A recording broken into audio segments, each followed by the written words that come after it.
कराई ओ भाई के जा रोई नामे बोलो बोलो रोई चौथा लोड़ाई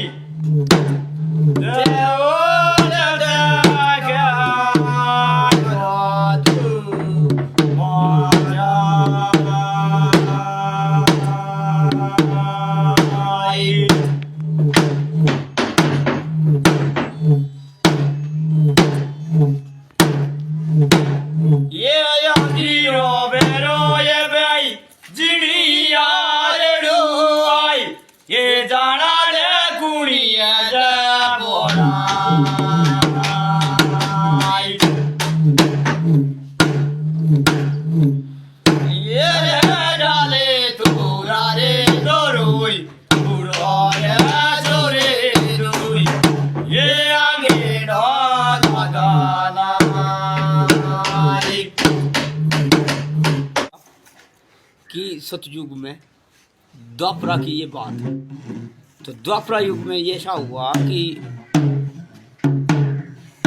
धुंधुराड़ में 5 पांडव रहते थे, अर्जुन और सौदेव, नकुल, युधिष्ठिर, भीम। तो 5 पांडव थे। छोटी थी कुंती माता। तो जब अर्जुन की शादी हुई, द्रौपद राजा की लड़की थी द्रौपदी। जब अर्जुन की शादी हुई तो वहाँ मामा सात वेदी पे आए। मामा नारायण वे थे स्वयं भोलेनाथ जी के अवतार। तो जब वहाँ आए तो बहन भाई की बोलचाल में थोड़ी लड़ाई हो गई थी। तो जब लड़ाई हुई तो उसके बाद वे नाराज हो गया उनसे, फिर चले गए वो पीछे। तो 12 साल का काल पड़ा तो 12 साल बारिश नहीं आई। तो हथनापुर के ढकी हजागढ़ में आए। भाई ऐसा क्यों 12 साल ये काल पा दिया आपने, तो या तो हमारे को बारिश दो कि ये कोई रोजगार लगाओ। तो फिर हथनापुर के ढकी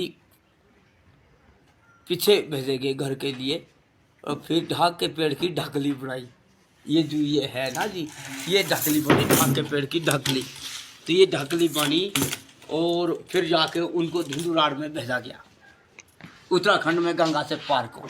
तो स्वयं गंगा माई इसके लिए प्रकट हुई। फिर उनको नाव में गंगा माई ने छोड़ा और फिर जाके कुंती के दरबार में गए। और कुंती के दरबार में ये ढकली बाजी। जब ये ढकली बाजी तो उन्होंने इसका गाना सुना। तो इसमें महाभारत और रामायण, बाड़ी बिसोत्ती और सुईटा और जिनिया, इतने गाने चलते इसमें, पुराना इतिहास है ये। और जब इसमें ये गाना लगा तो फिर जाके उसमें उन्होंने सुना। तो इसमें उन्होंने 2 चूड़ियाँ बांधी चांदी की, एक दान दक्षिणा की है चांदी के पैसे, चांदी का पैसा दिया। द्वापरा की बात है।